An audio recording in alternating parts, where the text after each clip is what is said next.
Welcome back to the Comparesoft podcast. Today we're joined by Jean-Claude Jobard, a service and operations leader with more than 30 years experience in after-sales and field service organizations across multiple regions. Jean-Claude spent 24 years at Tetra Pak, progressing from spare parts and field service into senior technical service leadership roles. He then moved to Sidel, leading asset performance and maintenance services. And most recently, Jean-Claude was Vice President for Marmon Link at Marmon Food Service Technologies. In this episode, we talk second-hand equipment life cycles, implementing OEE programs, what KPIs drive engineering performance, and what successful digital transformation really looks like. Jean-Claude, welcome to the show. It's a pleasure to have you with us today. I'm really excited. So I'm just going to jump straight into it. How we like to start these conversations, we really want to get an understanding of your professional career. So, you spent 24 years at Tetra Pak, starting back in 1991. You moved through several roles from spare parts and field service to senior technical service leadership. Could you just walk us through that progression and how those early experiences sort of shaped the leader you became? Yeah, I'll do that. Well, good afternoon, Ryan, by the way. Thank you for having me in the show. The beginning of my experience in Tetra Pak, that was after my first job, actually. I had a first job doing development for cans, tin cans. And then I said it was time for me to move, and I was interested to move into a more customer fronting position. And I got this ad in Tetra Pak that was next to Paris. To move, we were supposed to move to east of France to become field service manager for all the eastern part of France. And for me, that was a great opportunity to join a different company. I didn't know anything about Tetra Pak at that time, to be honest.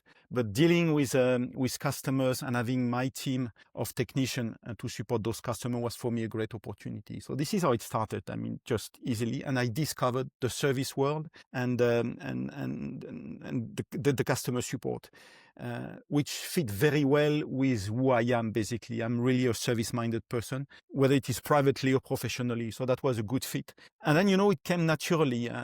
After 2 years east of France, I got a call, say, well, why don't you come back to Paris? We want you to expand a bit your responsibility. I say, well, yeah, okay, let's do that. And then, well, what about spare parts? That came about a year later. I say, yeah, spare parts is exciting. Let's have a look. So that was really about taking opportunity when they were coming step by step. And I think the spare parts position was a trigger for me because at that time, I led a big project. We call it direct deliveries, where basically the aim was to close the inventory in France and have spare parts delivered directly from Sweden to final customer, with a lot of resistance, but also a lot of potential improvement from customer service perspective, but also from saving perspective.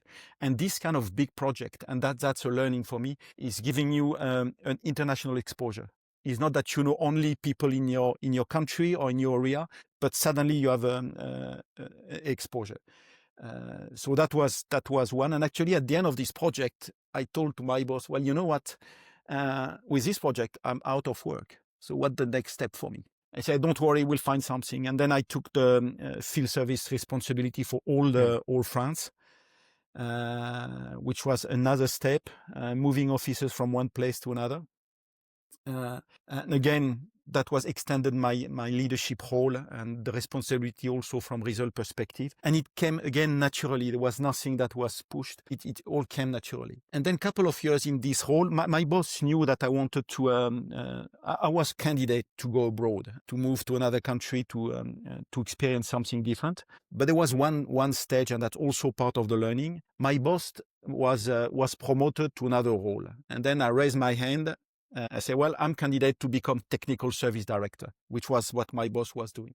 And this is where you believe, I didn't get the job, but you score points because you raise your hand.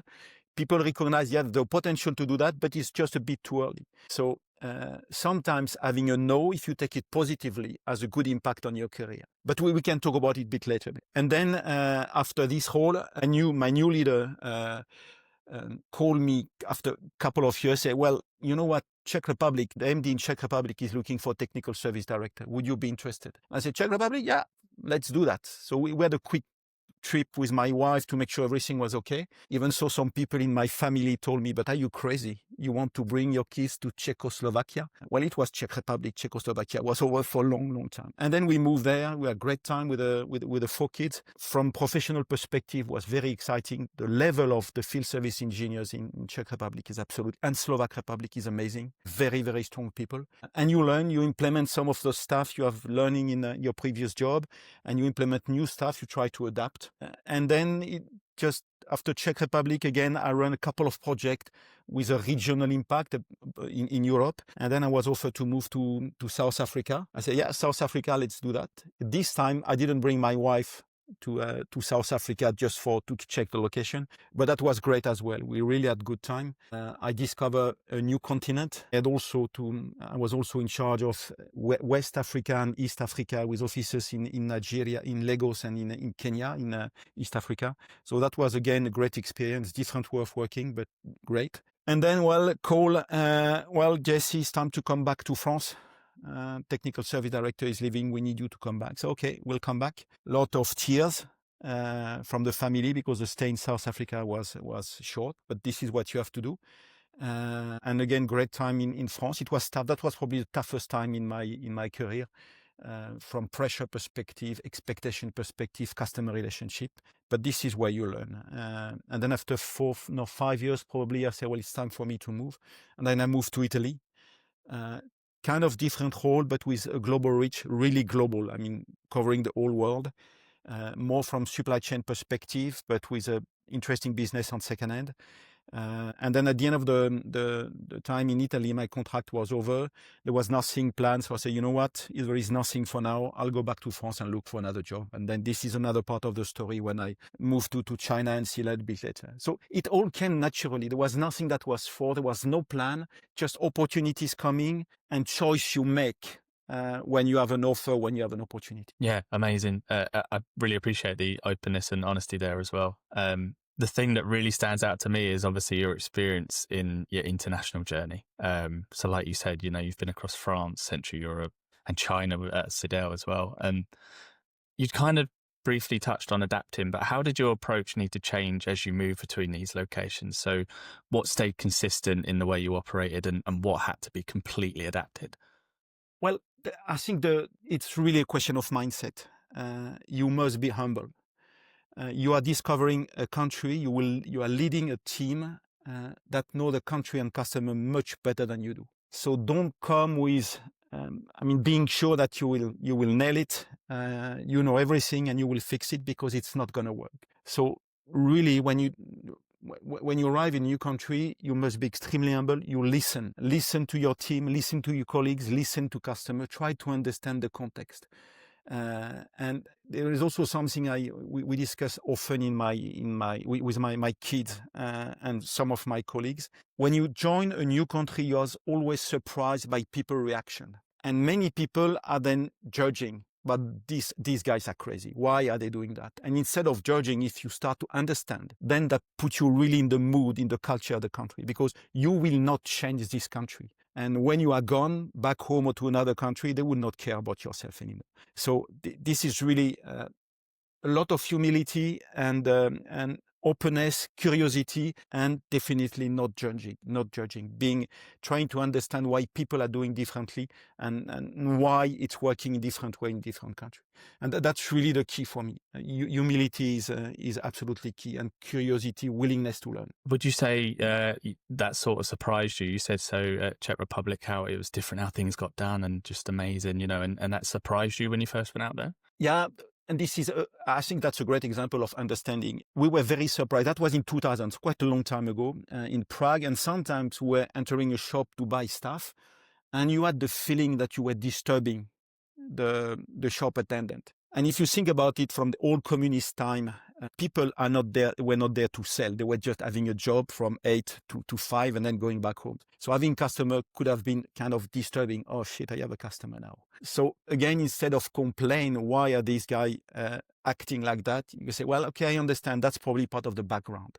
That's just an example of Czech Republic. But again, you are surprised in other ways is field service engineers in Czech Republic are they're really high engineering level. They're not fixing problem, they're solving. And that was for me a big difference compared to, France, they have a lot of great technicians, but the approach to problem solving was completely different. Very high level.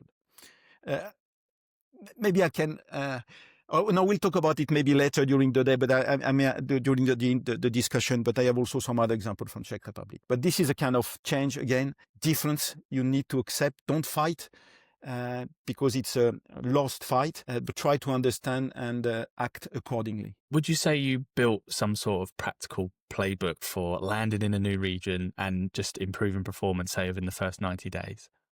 Yeah, well, I wrote such a playbook. I just thought about it.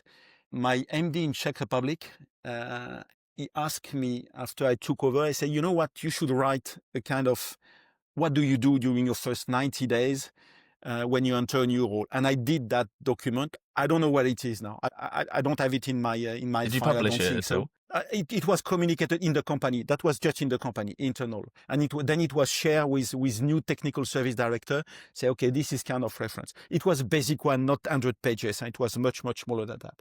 But yeah, this is, I wrote something, but again, I don't have it anymore. Now, in the first 90 days, for me, the key is you need to build trust with your teams, with your colleagues, and start with the customers. I don't think you can make a huge change from a result perspective in the first 90 days, but you can screw up badly if you don't build the trust with your team. So this is really the priority. Really listen, understand, and your team must understand who you are, what you are expecting, and where you want to go. Making sure you will have their back whenever it's needed. You will be always available for support. And if you manage to build this trust during the first 90 days, that will, unless you do something really bad, that will last during your whole stay. So that's really, for me, the priority. That's about relationship first. Not financial result initially. That, for me, doesn't work. Yeah. No, that's amazing. It'd be, really helpful if you could get hold of that practical playbook, and then share it with the world, I guess. I will try. Yeah. I'm also really intrigued to understand more about how you've measured performance and tracked operations. So there was a point you were market support and logistics director at Tetra Pak, and you touched on it earlier. You helped build a global second-hand renovation equipment model. This really intrigued me. So what did that teach you about getting more value from equipment, and sort of what was the most overlooked lever for extending asset life? So a bit of context. At Tetra Pak at that time, basically 40 to 50% of the equipment were not sold but leased to customers. So there were equipment coming back, and there was kind of bad habit either not to take care of this equipment that was staying in a warehouse for years and no one was taking care of it, or doing a quick fix and giving it away to a new customer. While there is business to be done, this equipment have high value. So that's a bit of context. So we had equipment coming back and we didn't know what to do in a structured way. Every country was doing something different. We were losing money. So it was not very efficient. Really, the project was to drive something that was professional from a second-hand equipment perspective. That's the first one. The second is we like to tell ourselves that this is for sustainability. I don't have any example that second-hand business is run for sustainability. This is run for business to make money. But the key element for me is you make equipment affordable for new customers. Small customers that are dreaming or were dreaming of Tetra Pak equipment, they could not afford a new one. And suddenly you make a second-hand equipment from Tetra Pak affordable for them. And that is building a very strong customer loyalty. Because again, you have access to all the Tetra Pak world, which is fantastic for customers, which it would not be possible with a brand new equipment. Now, it's not coming without complexity because you have equipment coming back and you have customer needs. If you have a wide portfolio with many configuration or specification, it's very difficult to match what you have in stock and what the customer needs. So which is creating complexity, which is creating cost. And in some cases, we have to recognize we cannot make it profitable. So we have to be careful. We have to manage properly. And when you rent equipment, and we were not very good at that time doing that, you must make sure that the equipment is maintained and operated properly. Because we were receiving equipment back from customers, which they were in terrible condition. And sometimes was not even worth looking at remanufacturing because it was just too costly. It would be the cost of a new equipment. But that was a good business. Again, not for sustainability, but getting new customers that cannot afford a new piece of equipment, or customer wanted to test a new product, a new package size, and then you can use an equipment you have in stock. So there is always opportunity in second hand, which is very interesting. That was like more than 20, or no, a bit less than 20 years ago. Right. But now if you look at all manufacturers, even on in a B2C, you can find second-hand equipment for everything. I was buying iPhone. I mean, many people are buying iPhone second-hand because it's much cheaper than, and they have access to iPhone. This is exactly the same logic. On average, what would be the lifespan of this second-hand equipment? Typically, Tetra Pak machine at that time were lasting, 20, 25 years. They were very strong, well maintained. They could last that long. But machine that we were selling as second-hand, that was probably after 5 to 10 years of use, sometimes a bit less if the customer was not successful with his machine. Then you had another 20 years. So, but of course, it depends very much how well it is maintained and operated in the coming years. And of course, it depends very much on the design of the equipment.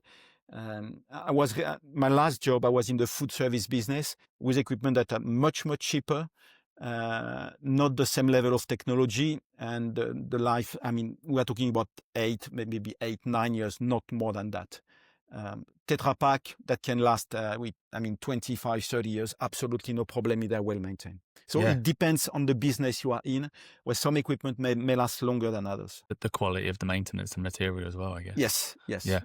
But the design as well, actually.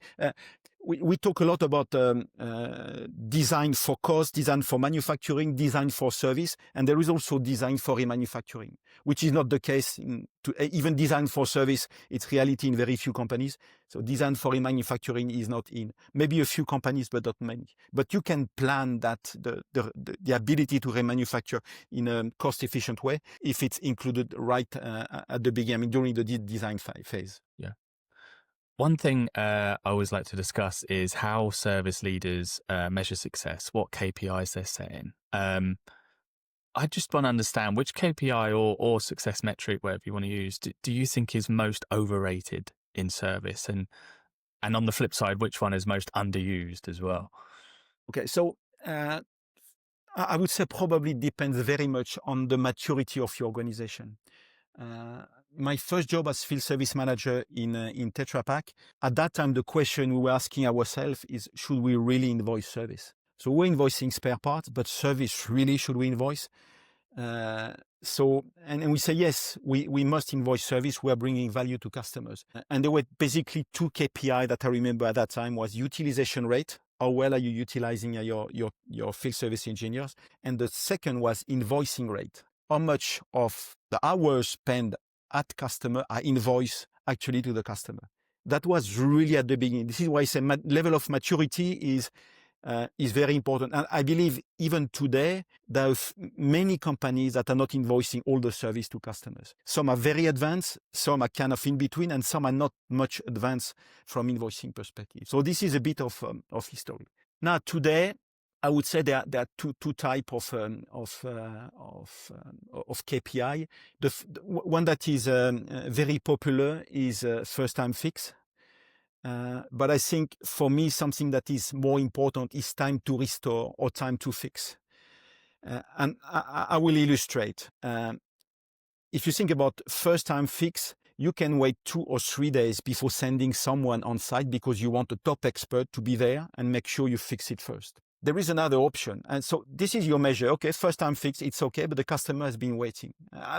Again, it's just to illustrate my way of thinking. The other option is, well, I have a technician available. It may not be the best one that will solve for sure, but I will send it on site, and I have a very strong support. I can use remote support to help this guy, and I know he will sort it out. And then maybe I will have to send a second guy, and that it's not good because it's cost, but I know it will be solved quicker than if I wait for the right guy to be on site. So I would rather go for time to fix or time to restore rather than first time fix. Now, there is something that we miss. All these KPI are still very much internally driven. Of course, time to restore is good for customer, but I think we miss a bit of KPI that are really customer oriented. For example, we talk about OEE, we talk about TCO. When you have a contract, maintenance contract with the customers, how much do you improve the OEE of this customer over the length of this contract? How much are you reducing the TCO for this customer? This is something that for me are more relevant and much more difficult to measure most probably, but now with the data we have, that's something we can do, and that's something that we should use more than internal KPI. Of course, we need to report internally, but service is about bringing value. So let's make sure we create value, we bring value to the customer. Measuring again, 2 examples, OE or TCO when we can measure it. That for me is more important. Yeah, excellent. And we will touch on this later, the OE programs that you were a part of. How did you go about measuring that? Just while we're on it. Well, actually at Tetra Pak, same for Sidel, we had onboard piece of software or computer, basically, that was measuring the line efficiency. Some customers have extended more sophisticated equipment, but we had the ability to measure performance from our equipment. And actually back in that was probably around 2010, we had already a basic system on board on our filling machines. And I remember for one customer, we were able to extract the data overnight, and on Monday morning, the production manager had the line efficiency of the last 24 hours with a key issue that have been found, or the main issue, the main stop on the line. So luckily, we had this kind of system that allowed us to monitor very precisely the performance. Yeah, excellent. Another thing, so you've led a lot of some large service teams across the board at Tetra Pak, Sidel, Marmon. What leadership behaviors make the biggest difference to performance when you're looking at field engineers, technical support, service operations? Well, I will get back to trust. I would say trust is an absolute necessity. If your team doesn't trust you, then you can do whatever you want. It's gone. Better look for another job, and then for the company to look for another leader. The team must make sure that you will have their back. That's kind of absolute. Whatever is happening, there is someone to be blamed. You are the one to be blamed. And if there is some reward, that's for your team, not for yourself. So don't fight for yourself. Fight for your team, for the company. So that would be the first one. And then, of course, it's empowerment. Give more responsibility. And that's something I delegate to your team. Something that was a key learning for me is you delegate the power, you never delegate the responsibility. So you delegate the power. Your team has the power to decide, but you remain responsible of whatever is happening. So trust, empowerment, delegation, and then you need to be present. Even in a senior role, leave your office from time to time, as often as you can. Be on the field, spend time with your field service engineers, go for lunch or dinner with them. Just make sure they know who you are, you care about themselves. So it's really, I don't think there is anything magic. And maybe from one country to another, there may be different needs, but that's for me really the foundation. Obviously, it can be very demanding for these engineers in the field. We've had a lot of people talking about you expect them to work till they're burnt out, In your experience, what are the most effective ways to improve that end customer experience without pushing field engineers to burnout? Yeah, that remind me that I often said to my field service engineer, you know what? I don't envy you. I don't want you. I would never work as you do, leaving Monday morning and back home on Friday evening. That's not for me. I would not do your job, guys. So, which has kind of admiration for strong reward for what they are doing. Now, there is not one field service. You have some people working in field service and they have to do several jobs every day. Then you have some guys doing one job a day, then one job a week, and then a job that can last several weeks. So the need from these guys are very different. The guy doing several jobs a day is probably at home every evening. Of course, that's stressful because it's a short period of time and you need to do a lot. And the guy who is 3 weeks, 6 weeks out of home because traveling on the other part of the world, that's a completely different level of stress. And then from one field service engineer to another one, it's completely different. The need is completely different. So again, I don't think there is anything magic. It's about understanding people, understanding needs. And you know, some of the guys, after 2 weeks, you better send him back home because then something will go wrong. And some guys, you monitor very precisely the hours they are doing. Some are so much committed to the customer that they will forget that they need to rest, they need to sleep, because then after they will take the car to go back home. So you need to be extremely careful in the way they are behaving. So again, it's very individual. I don't think there is something that works for everyone, but really a mix of attitude and behavior that you need to adapt to your field service engineers. And you need to, at the end, I was not managing directly field service engineers, but through field service managers, you need to make it very clear with your field service manager that they are responsible for the well-being of the technician. And sometimes you need also to protect them from customers, because customer may ask, no, I'm sorry, the machine is not up. You don't leave the office. You don't leave the plant. And then you have to pick up your phone and say, I'm sorry, the guy is exhausted. He needs to rest. He will come back tomorrow. So again, he's really caring. If you care about your team, they know you will have their back. They trust you, then that makes things much, much easier. And sometimes you have to be tough as well and say, I'm sorry, you need to stay another day because this is not fixed. If you need support, I will provide you support, but I need you to stay another day. So it's not about being always nice. Someone told me one day, if you want to be nice with people, you should sell ice cream. And we are not in this kind of business. So yeah, sometimes you have to be tough as well. Tough with customers, sometimes tough with your team when something is not okay. Yeah. And that caring and understanding must go a long way to team retention as well. So say, for example, if there's a field service manager or leader who is losing good engineers, what would you look at changing first? Would it be, pay, workload, the tools, the training they get in? So I've been very lucky in Tetra Pak. People were extremely loyal. We used to say that they have a blue blood because of they have like injection of Tetra Pak in their blood. So they love the company and there were very few leaving the company. Now, if you have good engineers leaving your company, there is definitely something wrong. It's probably not only one thing. Unless you are completely out of market, salary is usually a short-term motivation. You get an increase, you are happy. 1 month later, you forget about the increase. So it's more about recognition. That's a story for a long time ago. That has changed a lot. Again, my first years in Tetra Pak, when we were field service engineers on customer side, and then there were sales team visiting the same customer, it was very seldom that they went to the workshop and say hello to the technician. That was two completely different worlds. That has changed a lot. Now people are really equal. We talk to each other, so it's completely different.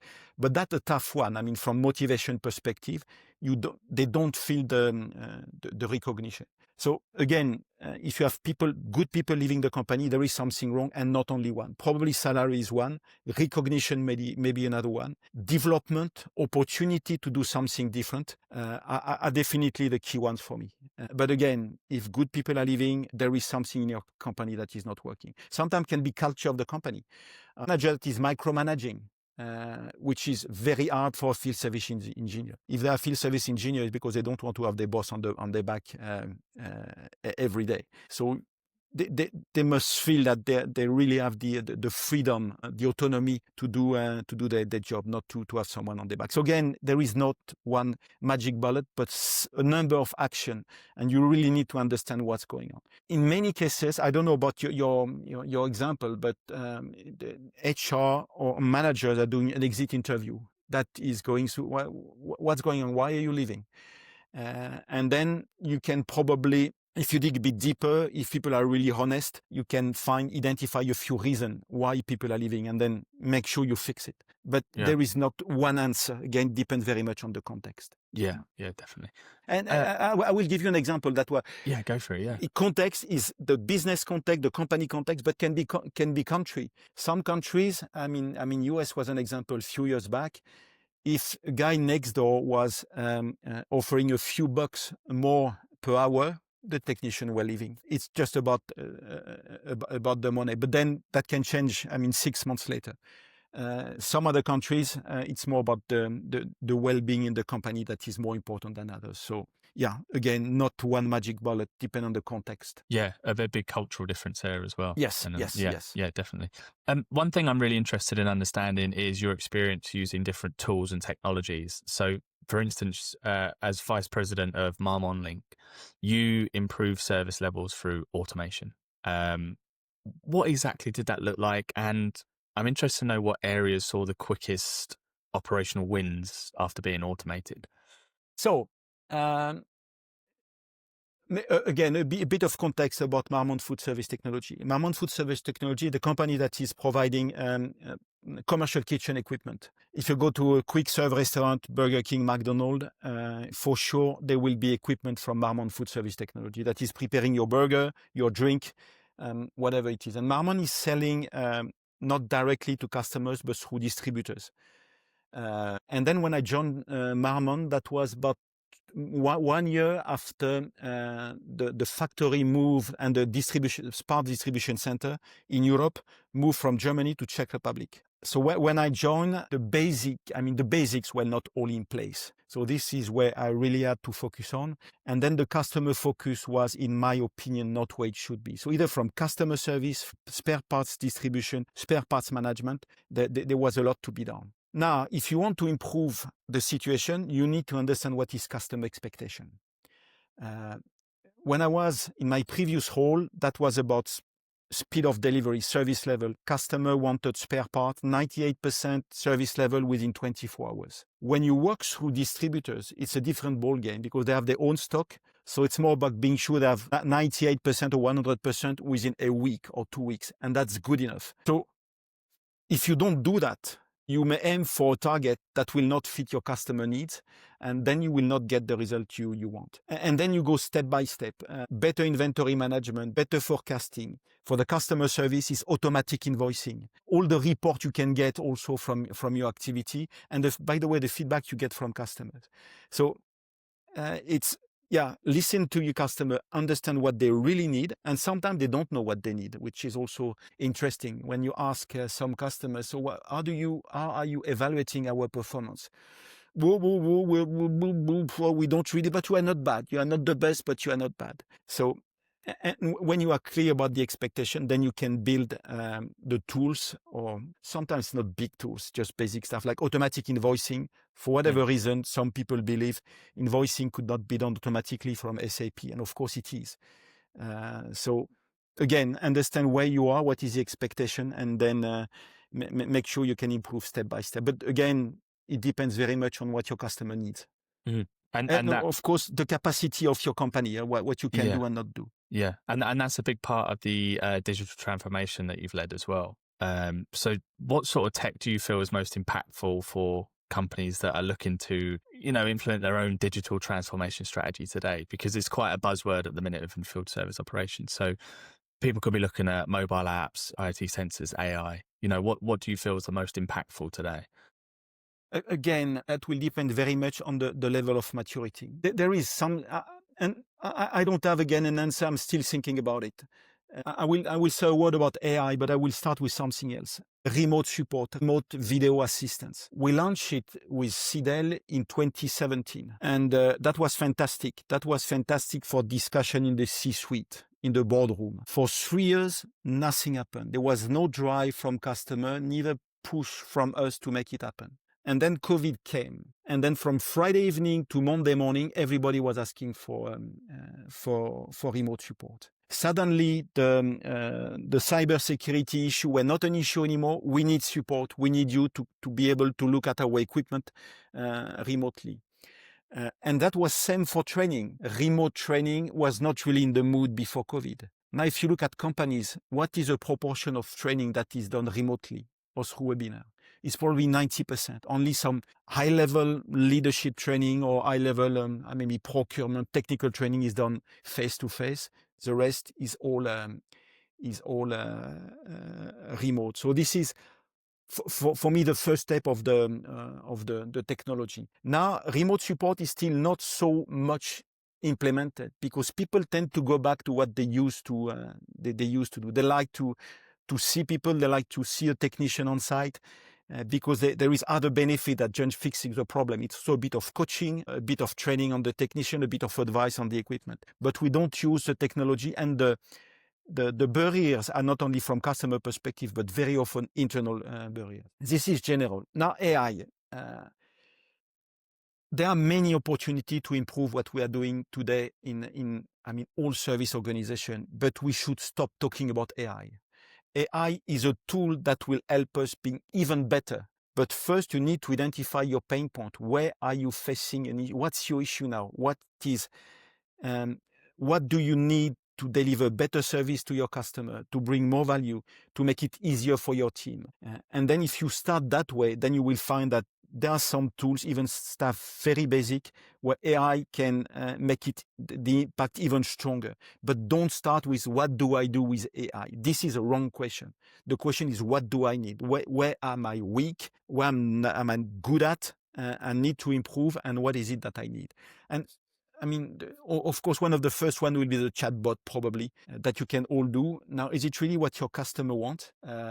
Maybe yes, maybe not. So you need to be careful that before investing in anything, that you're really addressing the customer need. And never forget that also, if you use this kind of new tool supported or by AI, that you have to look at the business part. Or am I going to invoice or to charge for those services? Because investment in tools are extremely high. That's a lot of money for which we struggle to find a good return on investment for the time being. So if you don't include the business dimension in the implementation of new tools, then you may face a problem. You will never get the green light to invest in a significant amount of money. So again, depends very much on where you are in terms of maturity and what are your pain points. Where you do not fulfill your customer expectation or customer need. Really insightful there about the use of AI as well. I spoke to Sandy Laird, who's at RRC Companies, and she was talking about the use of robots and AI to fix solar farms, maintenance parts of solar farms. And she said, it's good, they can just see it and fix it, but they're not understanding the fix. They're not understanding the solution. And that's the trouble, AI, it can do something for you straight away, but without anyone really understanding what it's about, it can lead to quite a drop in efficiency and almost laziness from that side. Yeah, absolutely. And it's not an answer to everything. In some cases, for engineers working in a very difficult environment, they will not be able to have access to their phone, to wherever it is, because it's just not possible in where they are working. So again, make sure you invest where it really makes sense to invest, not to be like all the other companies. It may not work. Okay, Jean-Claude, we like to save the final few questions for sharing your insights, advice, best practices with the listeners. So if a service manager wants better results in the first 90 days, what are your top 3 practical moves here? I feel like we've kind of touched on the understanding part already. I wondered if there's a few more practical steps we can take here. Well, if the question is for a field service manager that has been in place for several years, asking him to improve in 90 days, I don't think that's going to work. Unless he's not the right guy at the right location, because again, there is no magic bullet. If you have not improved for 2 or 3 years, why would you improve suddenly in 90 days? unless you miss something very serious. Or you make a coup. You say, okay, this is a product I can sell to one customer. That's good business, good revenue, good margin, but then you will never sell it again. So it's going to be short term. So I don't believe that someone in place, 90 days, a miracle will happen. It will not. And now, if it's a guy taking a job, 90 days, I would not expect this person to improve the financial result. He may improve considerably the atmosphere, the dedication, the engagement of his team, and the recognition by customer, which will lead to an improvement. But again, the beginning is not about making the 90 days is not about making your P&L right or better. It's about making sure that you understand in which business you are in. People know who you are or you want to work, they trust you, and then you can move forward. So, but again, I'm not really answering your question. So again, relationship is the first one. And then again, if you talk financial performance, I mentioned P&L, but you must have a P&L during the first 90 days. I mean, this, if you want to drive your business, if you don't have a P&L, then you have a problem because you don't know what to drive. So that would be probably the second one. And then you may have to review your KPIs. Are they really customer oriented? Is there anything you need to change? Do you have any trend in the history? But that would be, for me, it's hard to do that in the first 90 days. 90 days, if you want to meet people, your team, your colleagues, again, finance team, marketing, sales, supply chain of your company, and then customers, 90 days will fly very, very quickly. So I don't think you'll have much time to do anything significant otherwise. But after 90 days, yes, your plan should be ready. Finally, for engineers looking to progress into more managerial leadership roles, what skills or habits should they be building now so they can become high trust leaders later on? Okay, so I'm not a fan of career path. For me, it's more like HR ticking a box. And they are very theoretical. I mean, they work in some ways, but they are very, very theoretical. I think for field service engineers, there are plenty of opportunity. If he wants to move to a manager role, to sales, to project management, become an expert, they can do all of that. But they can also stay field service engineer for their whole life. I mean, some people like it, and there is nothing else they want to do. So it's okay if you don't want to be anything else than a field service engineer. It's absolutely perfect. Company loves it and they need it. We need people that will keep on doing their job, getting better every day, but still doing field service engineers. Now, if you want to move to a higher position, you will have to make choice. You will have to, and sometimes take bold decision. When you see opportunities, when you see possibilities, you have sometimes raise your hand. Hey, this is a job I like to take. And take the discussion with your manager, take the discussion with the director, whoever, with HR, but you have to raise your hand. Do not wait for the company to tell you what you can do. You have to take your destiny in your own hands, because company will not do it for you. Company will support, and I have been extremely lucky to work with companies like Tetra Pak and Sidel, who are really investing massively in people development, whether it is leadership, technical, whatever it is. But again, if I hadn't make some decision at some stages, I would not be in this position today. So it's really, I mean, your future is in your hand.